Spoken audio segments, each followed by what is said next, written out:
Hello बच्चों, क्या हाल चाल, कैसे हैं आप लोग? अच्छे हैं तो अच्छे रहिए, स्वस्थ रहिए, पढ़ते रहिए।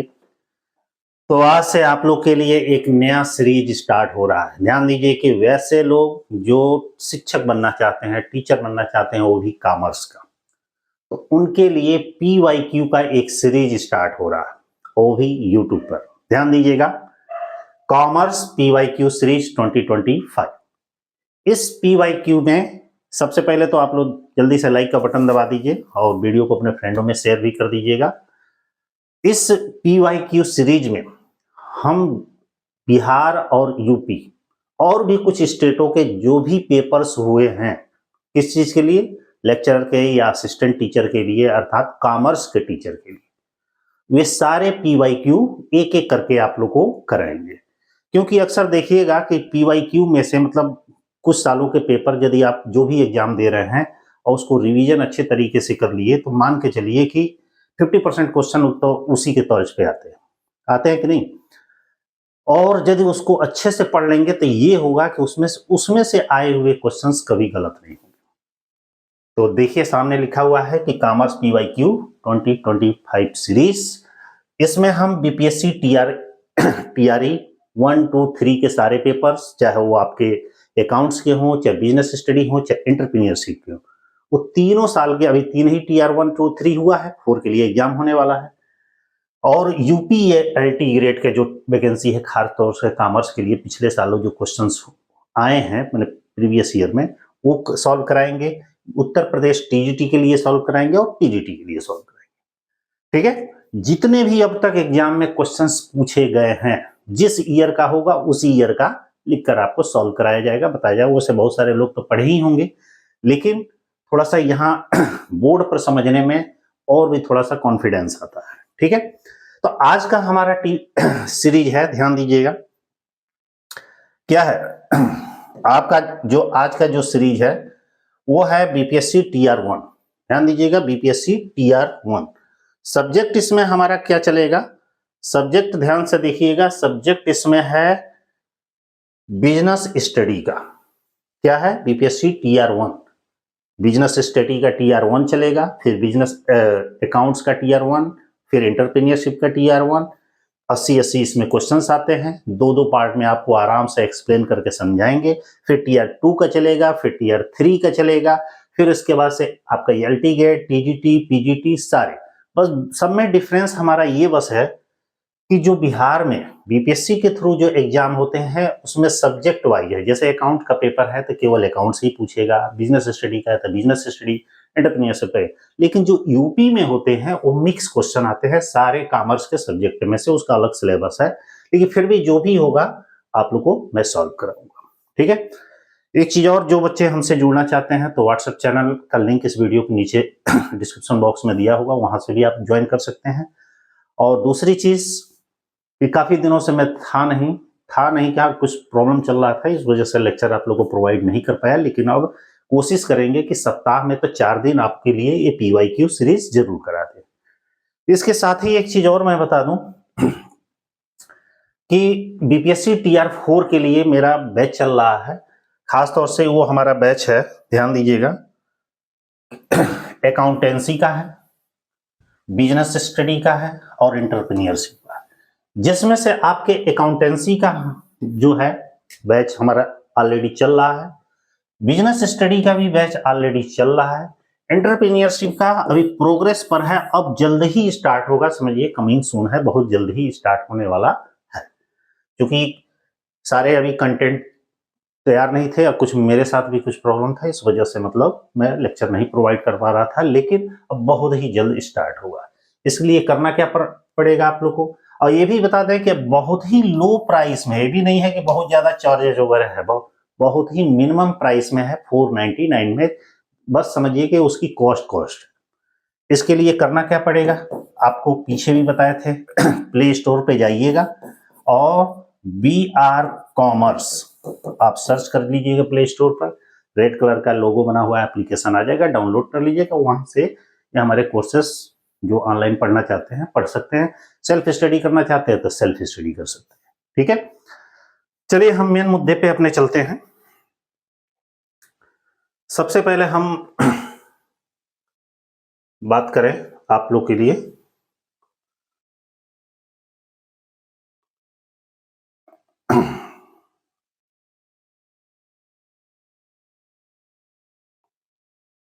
चलिए हमारा जो आज का जो टॉपिक है, लेक्चर है, वो बीपीएससी टीआर 1 के लिए। ध्यान दीजिएगा, वे सारे क्वेश्चंस जो बीपीएससी टीआर 1 में पूछे गए हैं उन्हें मैं एक एक करके सॉल्व कराऊंगा। बीपीएससी टीआर 1 में जो पूछे गए बिजनेस स्टडी के क्वेश्चंस हैं उसको एक एक करके मैं आपके सामने एक्सप्लेन करूंगा। एक सेकंड, ठीक है। देखिए, बीपीएससी टीआर 1 और सब्जेक्ट हमारा है business study, PYQ solve paper.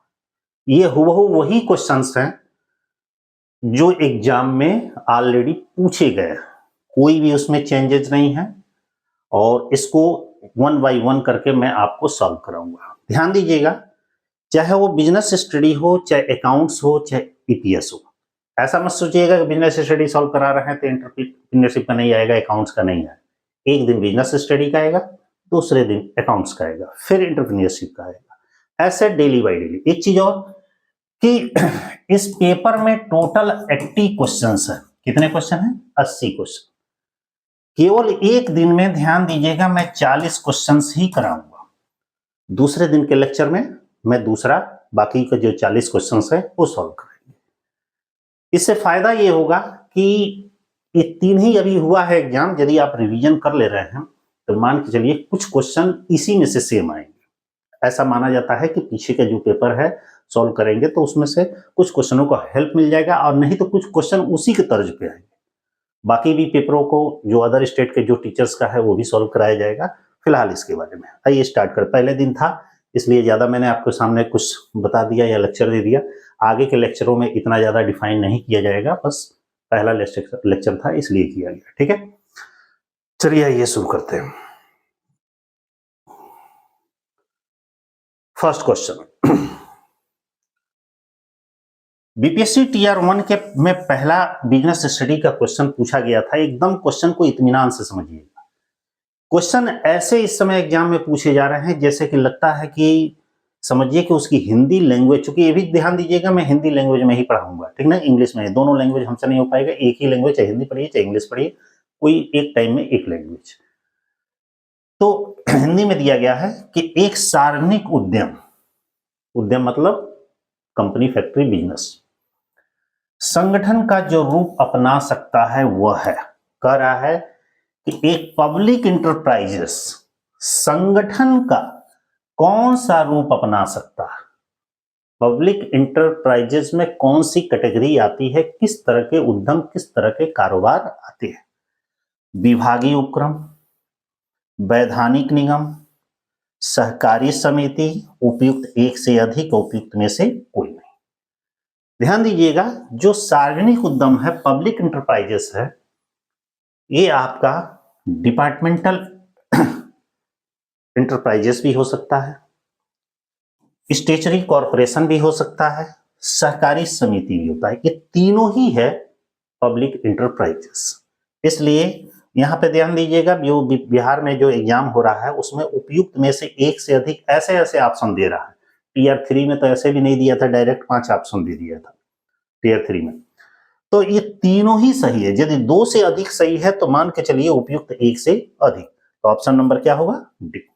ध्यान से देखिएगा। नेक्स्ट क्वेश्चन, अगला क्वेश्चन क्या कह रहा है? जब एक पक्ष दूसरे पक्ष को, बिल्कुल स्लो मोशन में पढ़िए, जब एक पक्ष दूसरे पक्ष को आवधिक भुगतान के बदले में संपत्ति का उपयोग करने का अधिकार देता है तो इसे क्या कहते हैं? जब एक पक्ष माने एक पक्षकार किसी दूसरे पक्षकार को एक फिक्स टाइम में भुगतान के बदले में संपत्ति का योग, मतलब कोई पेमेंट किया है उसके बदले में संपत्ति के प्रयोग करने का अधिकार देता है तो इसे हम क्या कहते हैं? फैक्टरिंग कहते हैं? ना। व्यापारीकरण कहते हैं? ना। लीज फाइनेंसिंग कहते हैं। ऑप्शन नंबर सी सही है। कैसे? मान लीजिए जमीन है, हमने पट्टे पर ले लिया। पट्टे पर लेने का मतलब है कि जमीन मेरा है, मैंने पैसा उस अगले से लिया, बदले में अपनी संपत्ति दे दिया, ले जाओ भाई यूज करो, और इतने साल तक के लिए यूज करना है। उस समय खत्म होगा तो हम अपनी जमीन ले लेंगे। तो वही चीज ये कह रहा। नेक्स्ट क्या है? निम्नलिखित में से कौन सा प्रत्यक्ष जानकारी का डेटा सेट है? कह रहा है नीचे कुछ नाम दिए गए हैं, इसमें से पूछ रहा है कौन सा प्रत्यक्ष जानकारी का डेटा सेट है। प्राथमिक देश, जनगणना, द्वितीयक डेटा, उपयोग एक से अधिक, उपयुक्त में से कोई नहीं। सोच के बताइए क्या होगा। ध्यान दीजिएगा, प्रत्यक्ष जानकारी का डेटा है मतलब डायरेक्ट जानकारी का।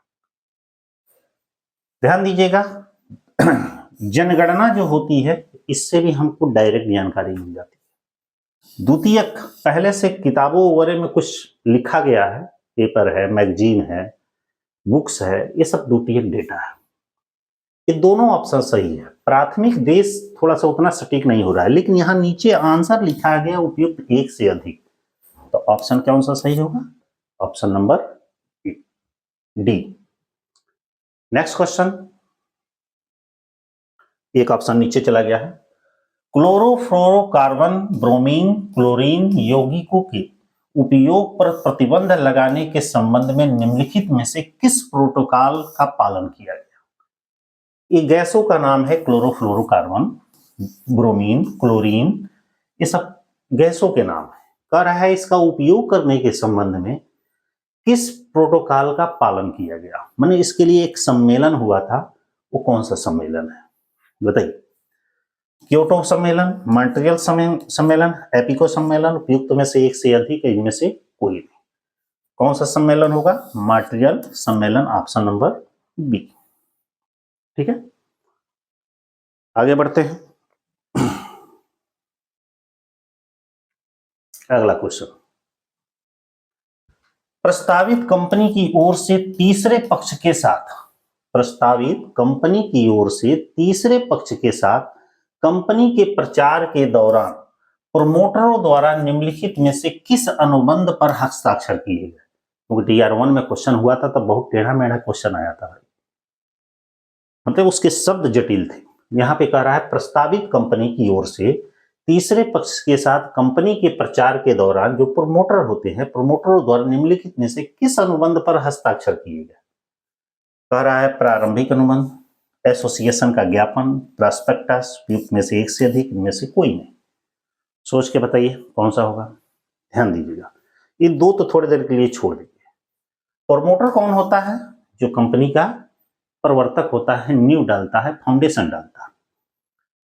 वो जो प्रोस्पेक्टस, तो ये शेयर और इस डिवेंचर इशू करने के लिए प्रोस्पेक्टस तैयार किया जाएगा। एसोसिएशन ऑफ पर्सन जो हमारा है और आर्टिकल ऑफ एसोसिएशन है, ये भी बाद में तैयार किया जाता है।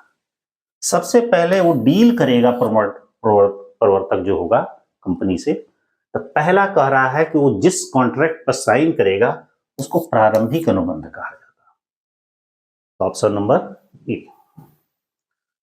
नेक्स्ट है, निम्नलिखित में से कौन सी सरकार निजीकरण नीति की विशेषता नहीं है? कह रहा है निम्नलिखित में से कौन सी सरकार की निजीकरण नीति की विशेषता नहीं है, मतलब पूछ रहा है, नीचे कुछ नाम दिए गए हैं, गवर्नमेंट के जो प्राइवेटाइजेशन जो पॉलिसी है उसका ये कैरेक्टर नहीं है, उसकी विशेषता नहीं।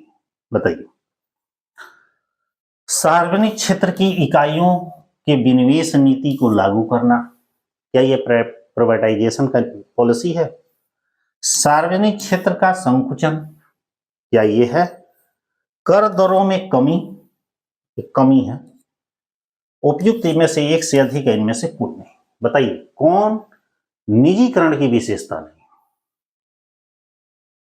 कर की दरों में यदि कमी किया जा रहा है, ये निजीकरण की विशेषता नहीं है। सरकार ढील देती है, छूट देती है कुछ स्पेशल इकोनॉमिक जोन के लिए कि बिजनेस को और बढ़ाया जाए।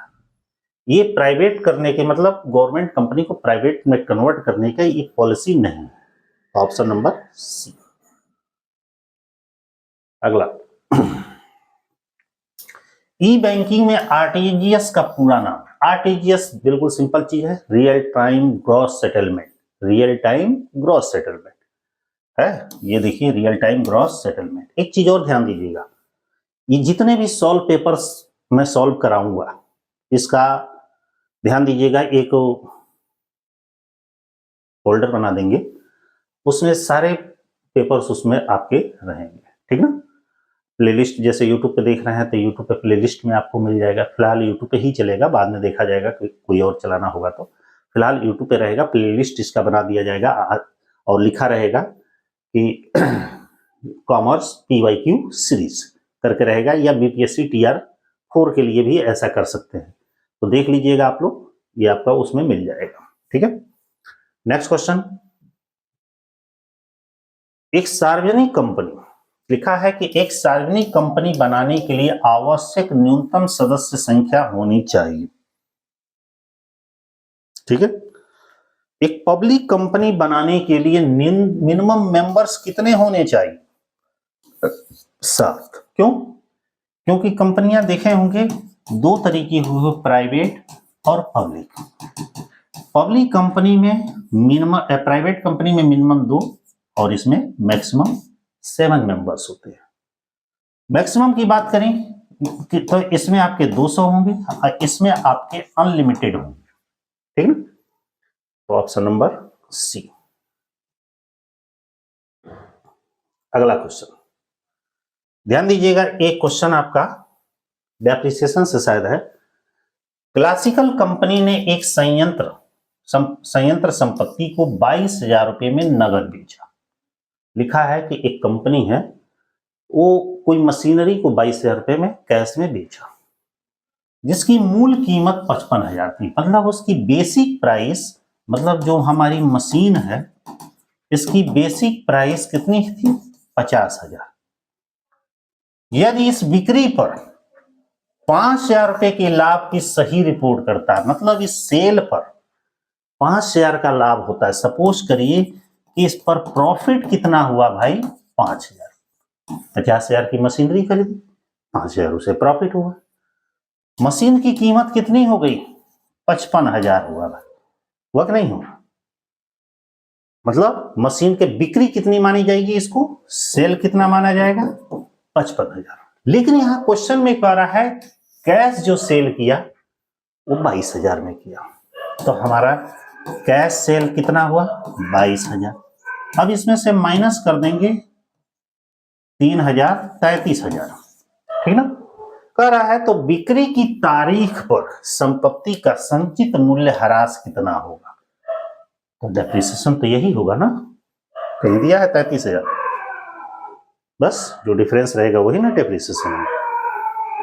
आगे बढ़ते हैं।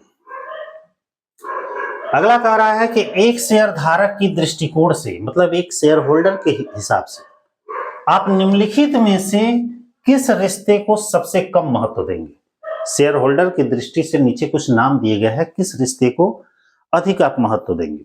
ध्यान दीजिएगा, परिसंपत्तियों पर रिटर्न उद्योगों के औसत से काफी अधिक है, ठीक है। एक सेकंड थोड़ा रुकिएगा।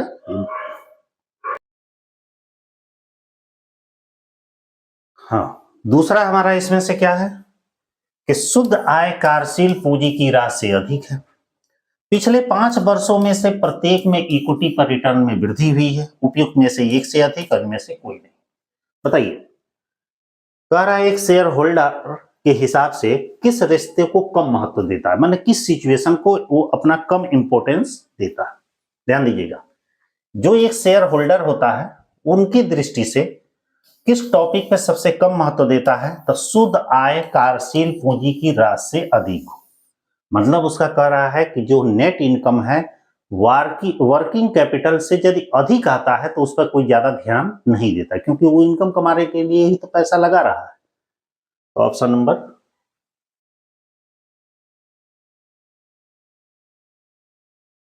हाँ, इस पे ध्यान नहीं देगा, ठीक है ना। ऑप्शन नंबर बी सही। नेक्स्ट क्वेश्चन 11 नंबर, वित्तीय विवरण विश्लेषण में भविष्यवाणी करने के लिए निम्नलिखित मदों में से सबसे कठिन यह है कि क्या है?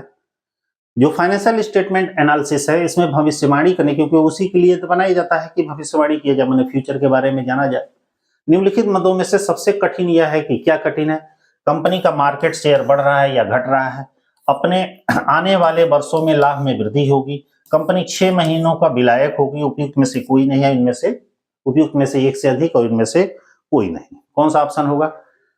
जो फाइनेंशियल स्टेटमेंट के बारे में दिया गया है उसके हिसाब से देखा जाए तो इनमें से कोई ऑप्शन नहीं है, ऑप्शन नंबर बी। ठीक है, नेक्स्ट क्वेश्चन, वैचारिक ढांचे, ध्यान दीजिएगा, ये ढांचे के अनुसार वित्तीय रिपोर्ट के उद्देश्य किस पर आधारित होते हैं? फाइनेंशियल जो रिपोर्ट है वो किस पर डिपेंड होती है? रूढ़िवादिता की आवश्यकता पर? ना भाई। आमतौर पर स्वीकृत लेखांकन सिद्धांत पर? नहीं भाई। प्रबंध के नेतृत्व और प्रदर्शन के रिपोर्ट पर? ना। इनमें से कोई नहीं। ऑप्शन नंबर कौन सा होगा? इनमें से कोई नहीं। ठीक है, यहां आइए। 3 प्रमुख प्रकार के व्यावसायिक संगठन है। 3 प्रमुख प्रकार के व्यावसायिक संगठन है। बिलियन, ये भी व्यावसायिक संगठन का रोल है। बहुराष्ट्रीयकरण कंपनी, मल्टीनेशनल कंपनी, केवल कंपनी है, स्वामित्व विलयन कंपनियां ये भी होती है, प्रोप्राइटरशिप ट्रस्ट कंपनियां। ये ऑप्शन आपका सही दे रहा है, अर्थात जो एक व्यावसायिक संगठन है वो प्रोप्राइटरशिप भी हो सकता है, ट्रस्ट वाला भी हो सकता है, कंपनी के भी रूप में हो सकता है। ऑप्शन नंबर सी सही। अगला क्या है? 14 नंबर क्वेश्चन, किसी भी संगठन में के मानव संसाधन विभाग को पूरा संगठन में पर्याप्त संख्या में कर्मचारियों की उपलब्धता सुनिश्चित करनी होगी। मानव संसाधन प्रबंधक किस स्तर पर कार्य करेगा? अब ध्यान दीजिए क्या कह रहा है।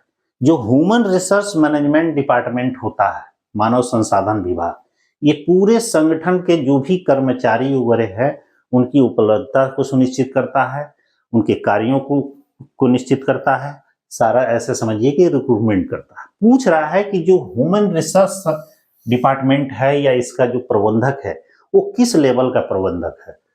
शीर्ष स्तरीय माने टॉप लेवल का मैनेजमेंट है, जो ऑपरेटिंग लेवल का है, कि मिडिल लेवल का है, कि इनमें से कोई नहीं? बताइए वो किस लेवल का होता है? जो ह्यूमन रिसोर्स संगठन है वो उपयुक्त में से एक से अधिक कहने इसलिए है तो वो यदि बड़ा ऑर्गेनाइजेशन है तो उसमें वो मिडिल लेवल पे होगा, छोटा है तो टॉप लेवल पे होगा, एकदम नीचा है तो भाई ऑपरेटिंग ही लेवल का होगा। तो जैसा संगठन, इसीलिए ऑप्शन नंबर डी है, तीनों में से कोई भी। अगला है, प्रबंध के संगठनात्मक उद्देश्यों में से एक व्यवसाय का विकास है। निम्नलिखित में से कौन सा व्यवसाय के विकास के मापन से जुड़ा नहीं? बताइए। प्रबंध के संगठनात्मक उद्देश्यों में से एक व्यवसाय का विकास है। निम्नलिखित में से कौन सा व्यवसाय के विकास के मापन से जुड़ा नहीं है? मतलब व्यवसाय के विकास के मापन से जुड़ा नहीं है। बताइए। बिक्री की मात्रा, लेनदारों की संख्या, कर्मचारियों की संख्या।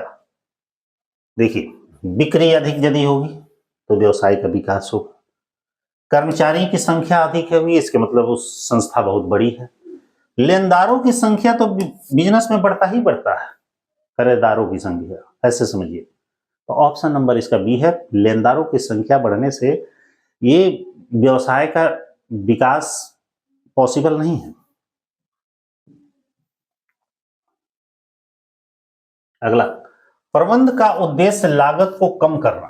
मैनेजमेंट का उद्देश्य लागत को कम करना। एक चीज और भी मैं बता दे रहा हूं, पहला जो लेक्चर में दे रहा हूं ये PYQ का जो सीरीज है, भाई देख लीजिए, रिस्पांस जैसे अच्छे आए तो सारे में भी PYQ कराऊंगा। वैसे तो मैं सोचा हूं कि वैसे भी मैं करा दूंगा, लेकिन भाई आप लोग रिस्पांस देंगे उसी हिसाब से, क्योंकि मान लीजिए कि मेहनत करके एक एक क्वेश्चन को कलेक्ट किया जाए, कलेक्ट करने के बाद से पढ़ाया जाए, पढ़ाए के बाद से सारी मान लीजिए सुविधा दी जाए, फिर भी रिस्पांस ना मिले तो कोई फायदा नहीं। इसलिए आप लोग सीरियस मोड में पढ़िएगा। जो खासतौर से Tier 4 दे रहे हैं या UPTGT PGT के लिए फॉर्म भरे हैं, तो भाई कॉमर्स का देखते होंगे बहुत ज्यादा दायरा नहीं है, मतलब बहुत लोग नहीं है, लेकिन फिर भी जो भी हैं लिमिटेड हैं, सभी लोग पढ़ा ही रहे हैं।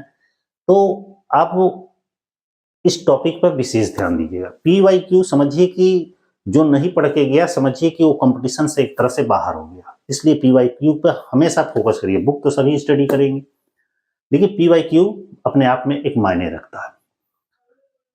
लिखा है कि प्रबंध का उद्देश्य लागत को कम करना और उत्पादकता में वृद्धि करना है। दिए गए कथन में प्रबंध के किस महत्व पर प्रकाश डाला गया है? कह रहा है कि इसका उद्देश्य जो है लागत को कम करना, कॉस्ट कम करना, माने उस पर सामानों पर खर्चा कम करना और उसकी प्रोडक्टिविटी में वृद्धि करना। कह रहा है किस महत्व के अंतर्गत है? प्रबंधन समूह के लक्ष्यों को प्राप्त करने में मदद करना, प्रबंधन एक गतिशील संगठन बनाना, प्रबंधन दक्षता बढ़ाना, उपयुक्त में से एक से अधिक, इनमें से कोई नहीं। बताइए ये किस महत्व पर जोर देता है? मैनेजमेंट की कैपेसिटी बढ़ाने पर, प्रबंध दक्षता बढ़ाना, क्योंकि कम लागत पर अधिक उत्पादन करना, ये मैनेजमेंट यदि सफल है, दक्ष है, योग्य है, अनुभवी है, तभी वो ऐसा कर सकता है। अगला क्वेश्चन, एक निवेशक एक बैंक में 6,000 रुपया जमा करता है और उसे 4 साल के लिए वहां छोड़ने की योजना बनाता है। देखिए बैंक है और बैंक में 600 रुपया क्या किया? डिपॉजिट किया और 4 साल के लिए, कितने साल के लिए? 4 साल के लिए छोड़ दिया। 4 साल बाद खाते का मूल्य क्या होगा यदि इस अवधि के लिए प्रति वर्ष 10% साधारण ब्याज अर्जित करता? कह रहा है 4 साल बाद 10% साधारण ब्याज की दर से इसका मूल्य क्या होगा? तो भाई देख लीजिए 600 रुपया है, 1 साल का ब्याज 10%, तो हमारा 60 रुपया हुआ। तो 4 साल का ब्याज कितना हुआ? 6 चौको 24, 240 रुपया हुआ। साधारण ब्याज लगाना है तो 6 2 840 रुपया होगा, है 840। ये थोड़ा टेढ़ा क्वेश्चन है, इसको और मैं जूम करता हूं, इतने पे आएगा।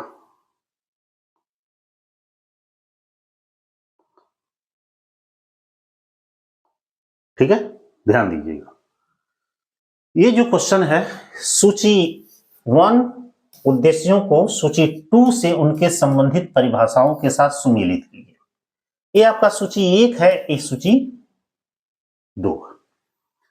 कह रहा है उत्तरजीविता, लाभ और विकास, ये 3 टॉपिक दिए हैं, इसे मैच करना है कि ये कैसे होगा। नाम याद रखिएगा, उत्तरजीविता, लाभ और विकास। कर्मचारियों की संख्या, उत्पादों की संख्या में वृद्धि और पूंजी में वृद्धि, ये किससे संबंधित है भाई? सोचिए, बताइए।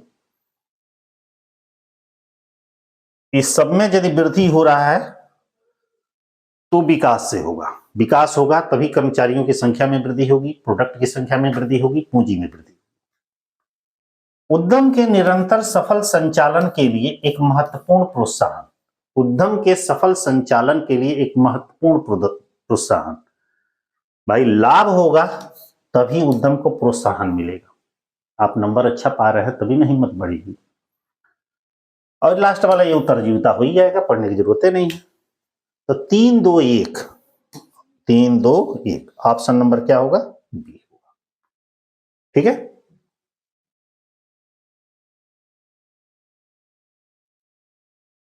अगला क्वेश्चन कह रहा है आयात लेन देन के संबंध में निम्नलिखित में से कौन सा दस्तावेज आवश्यक है? माने हम इंपोर्ट कर रहे हैं, उसके लिए कौन सा दस्तावेज एकदम जरूरी है? बताइए कौन सा दस्तावेज जरूरी है? Letter of credit. क्या जरूरी है? लेटर ऑफ क्रेडिट, मतलब उसकी ख्याति होनी चाहिए, उसकी साख होनी चाहिए कि उसे हम आसानी से उधार दे सके। 20 नंबर क्वेश्चन है, उनका मानना था कि एक संगठन अपने कर्मचारियों का विश्वास जीते बिना सफल नहीं हो सकता। कथन है कि उनका मानना था कि एक संगठन अपने कर्मचारियों का विश्वास जीते बिना सफल नहीं हो सकता और इसके लिए यह बहुत ही महत्वपूर्ण है कि प्रबंध और श्रमिक दोनों अपनी प्रतिबद्धताओं का सम्मान करें। उपयुक्त पंक्तियों में हाईलाइट किए गए फ्यूल, देखिएगा ये फ्यूल है, फ्यूल के प्रबंध के सिद्धांत की पहचान की। अभी पूछ रहा है कि फ्यूल का कौन सा सिद्धांत है। हेनरी फ्यूल का नाम सुने होंगे, अभी जो ऑनलाइन मैं पढ़ा रहा हूं उसमें अभी नहीं पढ़ाया हूं। तो हेनरी फ्यूल जो थे वो प्रबंध के सिद्धांत के जनक थे। इन्होंने 14 सिद्धांत दिए थे। उन 14 सिद्धांतों में इसमें भी नाम दिया गया, अनुशासन है, एस्प्री डी कार्स है, पीवीटी है, ये तो दोनों है, ये नहीं है। बताइए इनमें से वो हेनरी फ्यूल का कौन सा सिद्धांत है? अनुशासन का सिद्धांत। अगला भी एक और, प्रबंध का कौन सा वैज्ञानिक सिद्धांत कर्मचारियों को महत्वपूर्ण निर्णय लेते समय अपने सुझाव देने के लिए प्रोत्साहित करता है? कह रहा है प्रबंध का वैज्ञानिक सिद्धांत। अब यहां ये भी क्वेश्चन बनता है, प्रबंध के वैज्ञानिक सिद्धांत के जनक कौन है? तो एफ.डब्ल्यू. टेलर है। कर्मचारियों को महत्वपूर्ण निर्णय लेते समय अपने सुझाव देने के लिए प्रोत्साहित करता है। सामंजस्य, कलह नहीं, सहयोग, व्यक्तिवाद नहीं, विज्ञान, अंगूठे का नियम नहीं, उपयुक्त में से कोई नहीं। देखिए ये वाला होगा, सहयोग और व्यक्तिवाद नहीं, ये उनका सिद्धांत था। अगला क्या है? प्रबंध की कौन सी समकालीन तकनीकी उत्पाद के साथ अवशिष्टों को कम करने पर केंद्रित है? प्रबंध की कौन सी समकालीन तकनीकी है जो उत्पाद के साथ अवशिष्टों को कम करने पर केंद्रित है? सिक्स सिग्मा, लीन विनिर्माण, ऑपरेशन रिसर्च, इसमें से कोई नहीं है, उपयुक्त में से सब। बताइए ये लीज विनिर्माण है, लीन नहीं है, लीज विनिर्माण है। Option number B. अगला क्वेश्चन, कौन सी वैज्ञानिक तकनीकी या कार्य अध्ययन निर्मित भागों या उत्पादों की विनिमयता स्थापित करती है? हमारे नीचे कह रहा है कि नीचे कौन सी वैज्ञानिक तकनीकी है जो निर्मित भागों या उत्पादों की विनिमयता स्थापित करती है? गति अध्ययन, ये उसी का है, टेलर का ही है। मानवीकरण और सरलीकरण, विधि अध्ययन, उपयुक्त में से एक से अधिक, इनमें से कोई नहीं। बताइए कौन सा हुआ? मानवीकरण और सरलीकरण, ऑप्शन नंबर बी। अगला है, दिल्ली सरकार पर्यावरण और परिस्थिति पर प्लास्टिक के प्रतिकूल प्रभाव पर विचार करने के बाद प्लास्टिक के उपयोग, भंडारण, बिक्री और निर्माण पर प्रतिबंध लगाती है। उपयुक्त निर्णय में फ्यूल के किस सिद्धांत का उल्लेख किया गया? कहने का मतलब है कि दिल्ली गवर्नमेंट इन्वायरमेंट को ठीक करने के लिए जितने भी प्लास्टिक की चीजें हैं उस पर प्रतिबंध लगा दिया, उसकी चाहे बिक्री, यूज करने, कुछ भी के लिए। कह रहा है ये फ्यूल का कौन सा सिद्धांत है? पहल का सिद्धांत है, एस्प्री डी कार्प का है, कि कार्य का विभाजन का सिद्धांत है, क्या है? प्लास्टिक की थैली पे रोक लगाया जाएगा, ये क्या है? ये एक पहल है, क्योंकि जब तक कोई पहल नहीं करेगा तब तक इस तरह का काम होगा ही नहीं। अगला क्या है? किस व्यवसाय में समर्थन सेवा गतिविधियों को वर्गीकृत किया गया है? किस व्यवसाय में समर्थन सेवा गतिविधियों को वर्गीकृत किया गया? वाणिज्य उद्योगों में, द्वितीयक उद्योग में, प्राथमिक में, इनमें से एक से अधिक, उपयुक्त में से कोई नहीं। बताइए सेवा गतिविधि, ध्यान दीजिएगा, प्राथमिक जो उद्योग होते हैं वो कृषि से होते हैं, द्वितीयक उद्योग होते हैं विनिर्माण से होते हैं, जहां उत्पादन किया जाता है। जो एक तरह से देखेंगे कॉमर्शियल उद्योग है, ये आपका सही रहेगा। कॉमर्शियल जो होता है, सही मायने में देखें तो कॉमर्शियल भी नहीं होगा, उस हिसाब से देखेंगे तो उपयुक्त सभी भी होगा। लेकिन ये क्वेश्चन पे डाउट था, ये सस्पिशन में एक क्वेश्चन था, क्योंकि ये दोनों तो होने से रहा, ये भी नहीं होगा। कॉमर्शियल यदि आयोग माने, क्योंकि इस पे टीयर 1 में इस पे क्वेश्चन का ऑब्जेक्शन उठा था, कॉमर्शियल हो सकता है या इनमें से कोई नहीं, तो जैसा भी उचित समझाएगा। अगला, उस दस्तावेज का नाम बताइए जिसमें गुणवत्ता, ग्रेड, डिजाइन, आकार आदि के बारे में विवरण है। बताइए वह पेपर, वह दस्तावेज क्या है जिसमें उस वस्तु की गुणवत्ता, ग्रेडिंग, डिजाइनिंग, साइज के बारे में पूरा डिटेल रहता है। प्रोफार्मा चालान, बिक्री चालान, खरीद चालान, उपयुक्त में से एक से अधिक, इनमें से कोई नहीं। बताइए, जो प्रोफार्मा चालान होता है उसमें ये सारी चीजों का डिटेल रहता है। अगला है,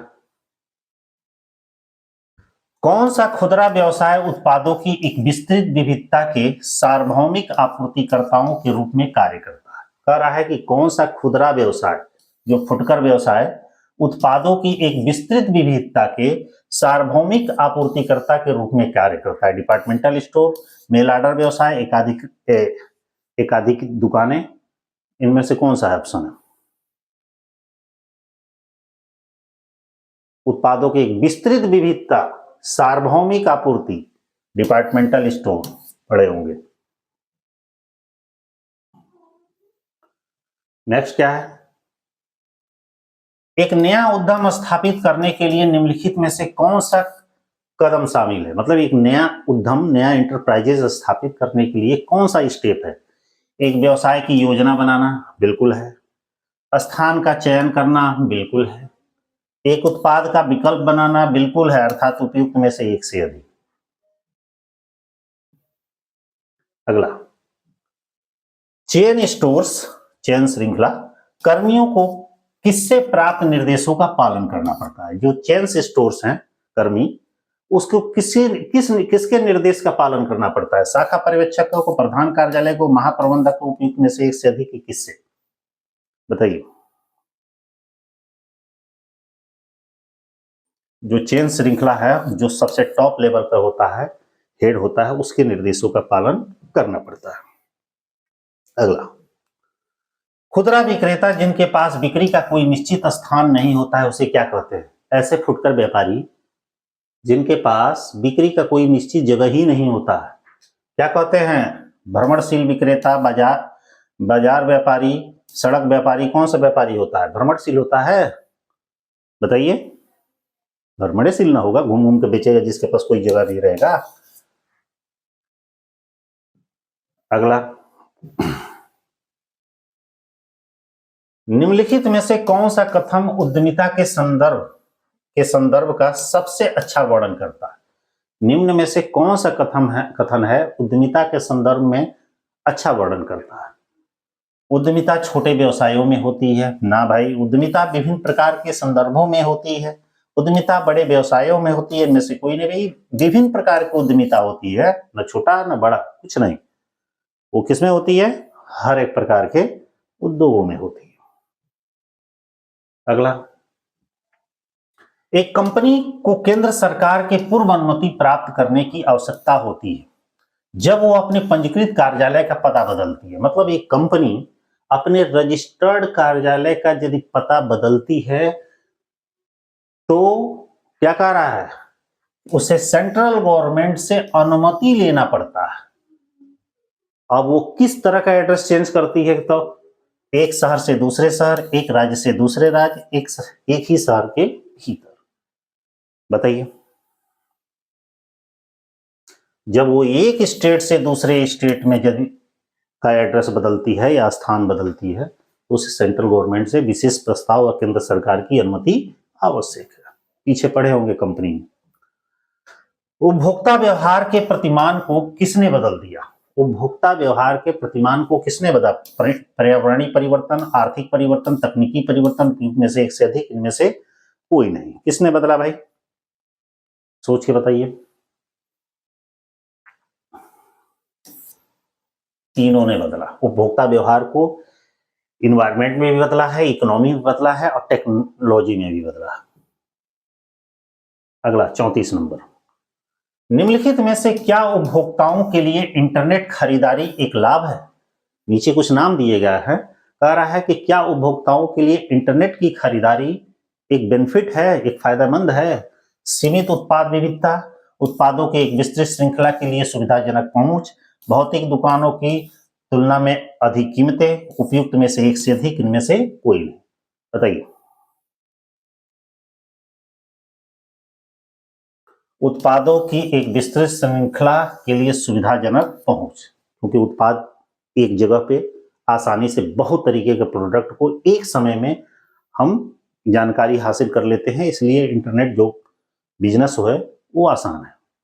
ऑनलाइन खरीदारी निर्णय लेते समय दूसरे की राय और सिफारिश पर भरोसा करने के लिए उपभोक्ता की प्रवृत्ति को कौन सा कारक संदर्भित करता है? कह रहा है ऑनलाइन जब खरीदारी का डिसीजन लेते समय दूसरा कोई राय देता है या सिफारिश करती है तो उसके ऊपर हम भरोसा करते हैं। भरोसा के लिए उपभोक्ताओं की प्रवृत्ति को वो कौन सा कारक संदर्भित करता है? कथित जोखिम, व्यक्तिगत प्रेरणा, सामाजिक प्रभाव, कि कोई नहीं कि सब? बताइए। यह सामाजिक प्रभाव हमारे ऊपर डालता है। क्यों? क्योंकि अगला को देख रहे हैं वो तो ऑनलाइन शॉपिंग कर रहा है, हम उससे कम है का, हम भी खरीदेंगे, तो उस पर सामाजिक प्रभाव पड़ता है। 36 नंबर में कह रहा है कि किस प्रकार का ऑनलाइन उपभोक्ता व्यवहार ऑनलाइन शॉपिंग सत्रों के दौरान की गई अनियोजित और सहज खरीद को संदर्भित करता है। कह रहा है किस प्रकार का ऑनलाइन उपभोक्ता व्यवहार ऑनलाइन शॉपिंग सत्रों के दौरान की गई अनियोजित और सहज खरीद को संदर्भित करता है। आवेग में खरीद, सौदेबाजी का शिकार, नियमित खरीद, कौन सा होता है? इन्हीं तीनों में से एक होगा। बताइए। आवेग में खरीद। 37 क्या है? निम्नलिखित में से कौन सी विपणन की विशेषता है? मार्केटिंग की कौन सी विशेषता है? जरूरतें और इच्छाएं, ग्राहक मूल्य, एक बाजार की पेशकश बनना, सब, कोई नहीं? बताइए। सारी चीजें, क्योंकि लोगों की जरूरत और इच्छा ये मार्केटिंग के से ही उत्पन्न होती है। ग्राहक का मूल्य, सामान का जो रेट है वो भी मार्केटिंग पे ही डिपेंड करता है। एक बाजार की पेशकश, बाजार में जो प्रस्तुत किया जाएगा वही लोग देखेंगे। 38 नंबर है कि यदि कोई उत्पाद उपभोक्ता के मानवीय स्वास्थ्य को प्रभावित करता है तो किस प्रकार की जोखिम शामिल है? यदि कोई उत्पाद उपभोक्ता के मानसिक स्वास्थ्य को प्रभावित करता है तो किस प्रकार की जोखिम इसमें शामिल है? कार्यात्मक जोखिम, समय जोखिम, शारीरिक जोखिम की कौन सी जोखिम? बताइए। कोई उत्पाद उपभोक्ता के मानसिक स्वास्थ्य को प्रभावित करता है, कार्यात्मक जोखिम होगा ही नहीं, समय का जोखिम होगा नहीं, शरीर का जोखिम होगा नहीं, भाई इनमें से एक भी कोई नहीं। 39 निम्नलिखित में से किस वर्ष में पारित हिंदू उत्तराधिकार अधिनियम में संशोधन ने साहित्यिक की बेटी को साहित्यिक बनाने का जन्म सिद्ध अधिकार दिया? बताइए। सीधे से कहने का मतलब है ये कि हिंदू उत्तराधिकार अधिनियम कब बना? ऑप्शन 2001, 2008, 2005। सोच के बताइए कब बना था। 2005। और लास्ट है, निम्नलिखित में से कौन सी विशेषता किसी आर्थिक गतिविधि की विशेषता नहीं है? मतलब इकोनॉमिक एक्टिविटीज की विशेषता नहीं है। वस्तुओं और सेवाओं का उत्पादन, वस्तुओं और सेवाओं की बिक्री का विनिमय, वेतन या मजदूरी, इनमें से कोई नहीं। बताइए कौन सा आर्थिक गतिविधि की विशेषता नहीं है? किसमें आर्थिक गतिविधि नहीं होती?